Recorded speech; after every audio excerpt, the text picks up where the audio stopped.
Afternoon, welcome back to our new vlog. আশা করি তোমরা সবাই খুব ভালো আছো, সুস্থ আছো। আর ভালো সুস্থ থাকাটা খুব জরুরি। ভেবেছিলাম আরেকটু পর থেকে ব্লগটা শুরু করব, বাট এমন আশপাশের মানুষদের কথাবার্তা না, যেটাতে না মানে একদম জ্বালিয়ে দেয়, সেটাতে শুরু করছে। ও ব্লগটা এডিট করছে, শুভম ব্লগটা এডিট করতে করতে যখনই নিজে আসছে তখন বলছে এই দেখ গেস্ট অ্যাপিয়ারেন্স। সত্যি কথা, গেস্ট অ্যাপিয়ারেন্স। পুরো ব্লগটা টানি আমি, পুরো ব্লগটা চালাই আমি। ব্লগটার দায়িত্ব যেন শুধু আমার, কিন্তু সব দিক থেকে যখন ব্লগের থেকে সবকিছু ভালো হয় তখন সেটা সবাই ভোগ করে। তখন কিন্তু শুধু আমি না, এখন পুরো চুপ করে ঘাপটির মতো পড়ে রয়েছে। মানে কি আমাকে বলছি, জানিস তুই ব্লগে দেখ কেমন একটা হ্যান্ডসাম ছেলে আসছে একটা গেস্ট পারফরমেন্স দিতে। মানে এটা কি তুই গেস্ট অ্যাপিয়ারেন্স দিস? হ্যাঁ, গেস্ট অ্যাপিয়ারেন্স আলাদা মর্যাদা আছে, বুঝবি কি? ঠিক আছে, তোমরা সবাই কমেন্ট করে জানিও তো কারা কারা এই গেস্ট অ্যাপিয়ারেন্সের জন্য দেখো, আর কারা কারা পুরো ব্লগটা যে চালিয়ে নিয়ে যায় তার জন্য দেখো। হয়ে যাক, আজকে হয়ে যাক। ওই দই বড়া কীর্তিটা রাত্রিবেলাতে হেভি একেবারে পুলকিত হয়ে আমি দই বড়ার কাহিনীটা বললাম, দই বড়াটাও খেলাম। তারপরে আমার যা পেটে ব্যথা, আর সকালবেলা উঠে আমার পেটের অবস্থা যা খারাপ, ভালো মনে খাওয়াইনি। আমি ওকে বারণ করেছিলাম খাওয়াসি না, আনিসি না, অনলাইনে অর্ডার করে। সাউথ ইন্ডিয়ান ফুড সহ্য হয় না। বাজে কথা, সবসময় এরকম ভাবে অপমানজনক কথাবার্তা বলবি না আমার সাথে। বাজে কথা, ফালতু কথা বলবো।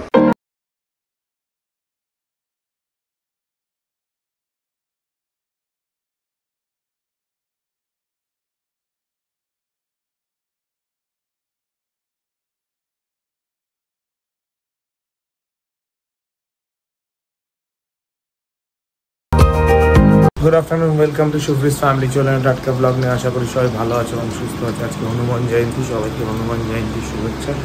তো যাই হোক, আমার পুজো আচ্ছা আমাদের হয়ে গেছে। রিমা শুধু বাঁকা হয়েছে, চানে গেছে। আর এই যে বাবু গরম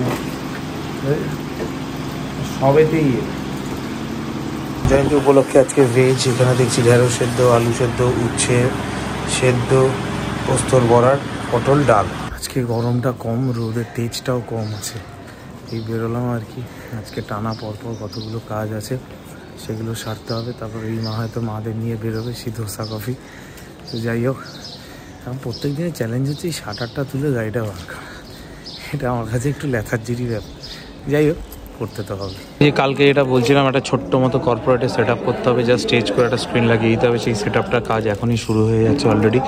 আমাকে এটা 1 ঘন্টার মধ্যে কমপ্লিট করতেই হবে। সব কাজ কর্ম করে, মানে যা যা পড়ানো ছিল সেগুলো করে, এবার এখন তাও 6:30 বেজে গেছে। উবের বুক করেছি, উবের টোটো।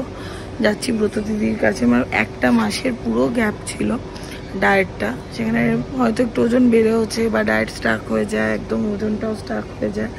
তো সেখান থেকে যাই আজকে আবার 2 দফায় ডায়েট পাবার। আমি বলেছি আমার বার্থডের পরে দেবে ডায়েটটা, কারণ আমি তো বার্থডেতে খাবোই, তো সেখানে তো হবে না, বার্থডের পরে দেবে ডায়েটটা। তো বলছে ঠিক আছে। দেখানো তো হয়ে গেছে, বাড়িতে গিয়ে বলছি কি বললো।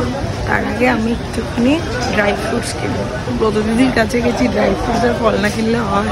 আমি এখন একটা জিনিস করি, হাতে না একদম ক্যাশ রাখি না। খুব খারাপ করি আমি জানি, এর জন্য রিক্সা অটোটায় তো হুটহাট উঠতে পারি না। এই ফাঁকে আমার হাঁটাটা হয়। এমনি তো শুভমের সাথে বেরোলে বা কোনো জায়গায় বেরোলে তো হাঁটাটা হয় না। তারা মা ফোন করছে, কথা বলবো। তো এর জন্য ওইটুকু টাইম আমি হাঁটতেই পারি। আর ওখান থেকে এসেছি সিটি সেন্টারের ওখান থেকে, আমি জানি ওখানে অনলাইন পেমেন্টটা হবে। তো অনলাইন বাগুয়ারি থেকে তো কোনো রিক্সা অটো আমার থেকে অনলাইন পেমেন্ট নেবে না, সেই জন্য এতটা হাঁটাও হয়ে গেল। আর টুকটাক কয়েকটা জিনিস কেনার ছিল, সেগুলোও কিনলাম।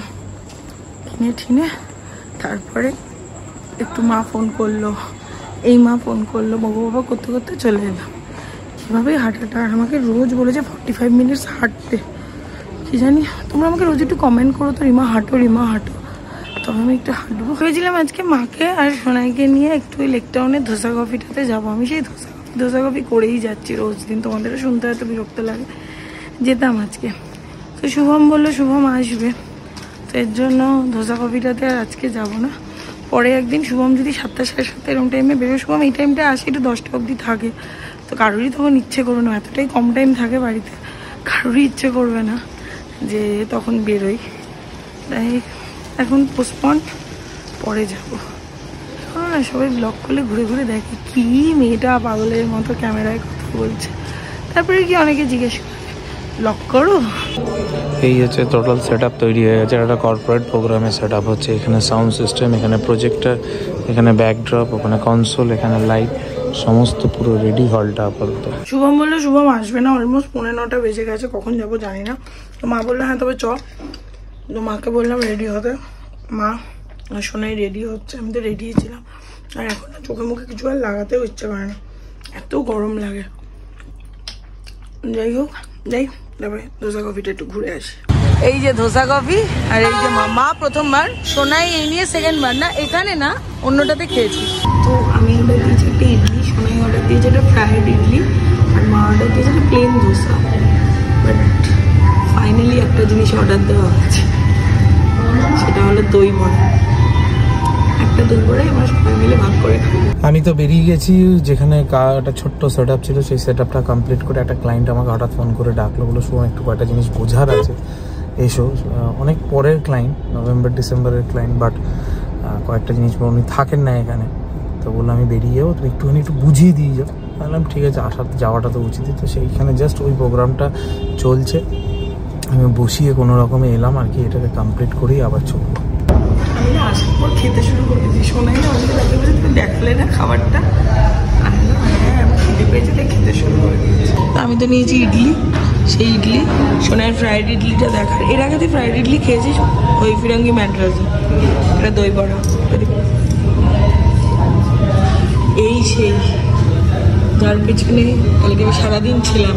হচ্ছে সব কিছু ছবি তুলতে ভুলে যাচ্ছি। মা নিয়েছে প্লেন ধোসা, যেহেতু আজকে আমাদের টিউসডে, আমাদের টিউসডে সবারই টিউসডে, হনুমান জয়ন্তী, আমরা পেঁয়াজের জিনিস একদমই খাবো না, তাই সোনার অবস্থা দেখে ধোসা খাচ্ছে দই বড়া দিয়ে।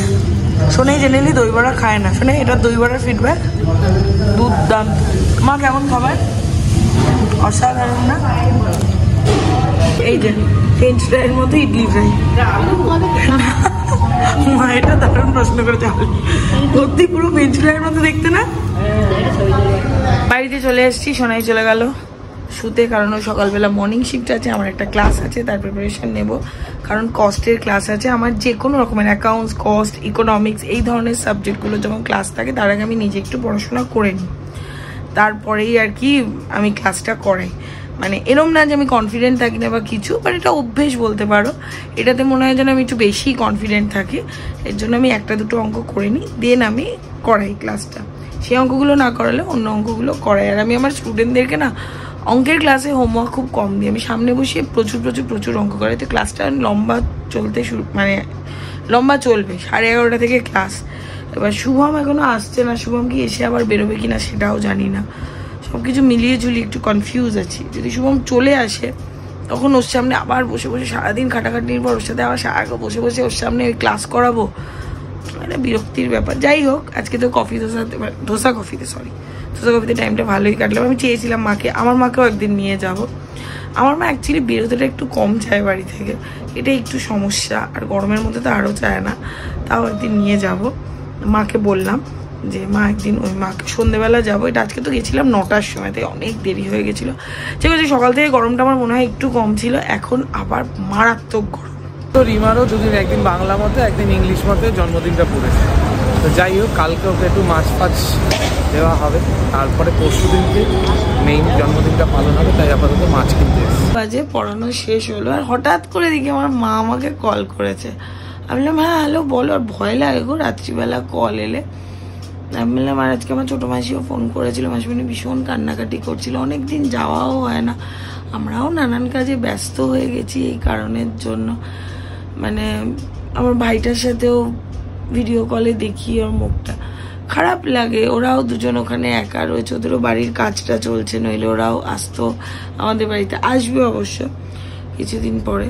তো সেটার জন্য যাই হোক, তো তারপরে আমি বললাম যে ছোটো মেয়ের সাথে কথা বললাম, তারপর মার সাথে অনেক যে কথা বলছিলাম, ছোটো মেয়ের সাথে কথা বললাম, মনটা খুব খারাপ ছিল।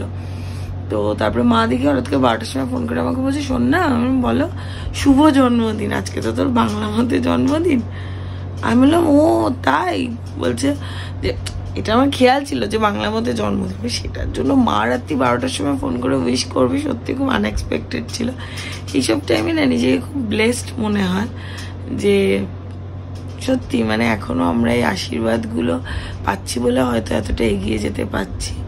সবার বাবা মা যেন সারা জীবন তার পাশে থাকে, জানি এটা খুব অনিশ্চিত একটা চাহিদা আমার, এটা চাওয়াটা উচিত না, মানে উচিত না মানে এটা সবাই চায়, বাট এটা চাওয়াটা স্বাভাবিক না। বাট আমি সিরিয়াসলি, আজকে আমার জন্মদিন, আমি বাংলা মতে আজকে আমার জন্মদিন, আমার 25 এপ্রিল বার্থডে। আমি এই একটা জিনিস সত্যি খুব উইশ করি যে সবার বাবা মা, মানে ছেলে মেয়ের যতই বয়স হয়ে যাক, সবার বাবা মা যেন মানে একদম এন্ড অবধি তাদের সাথে থাকে, এটা খুব প্রয়োজন। আমার বাবা নেই তো আমি এটা খুব ফিল করি। সোনাইয়ের যেমন মা নেই, সোনাইও খুব ফিল করে, বাট এটা আমি খুব ফিল করি। মানে একজন পেরেন্টের মধ্যে যদি একজন থাকে না, সেই পেরেন্ট খুব দুর্বল হয়ে যায়, মানে তার সে খুব উইক হয়ে যায়। এখন যখন চোখের সামনে আমি আমার মাসিমণিকে দেখি না, আমার ছোটো মাসিকে, মানে আমি এই জিনিসটা নিতে পারি না। মানে ওই একাকিত্বটা আমার মা, আমার মাসি, স্বাভাবিক সবার অনেকেরই এরকম অবস্থা, ওই একাকিত্বটা মানে ভাবতেই পারি না যে এরা এদের লাইফ পার্টনারকে ছেড়ে কি করে আছে, আর আমরা কতটুকুই বা সময় দিই। যাই হোক, চেষ্টা করি। এই যা আজকে ব্লগটা আমার বাংলা বার্থডে দিয়ে আমি শেষ করছি। শুভম মাছ ফাছ এনেছে, কালকে খাওয়া দাওয়া একটু হবে, আবার রিমার একটু ওজনটা বাড়বে। আচ্ছা ঠিক আছে, আমার ডায়েটটা না আবার শুরু হচ্ছে শুক্রবার থেকে।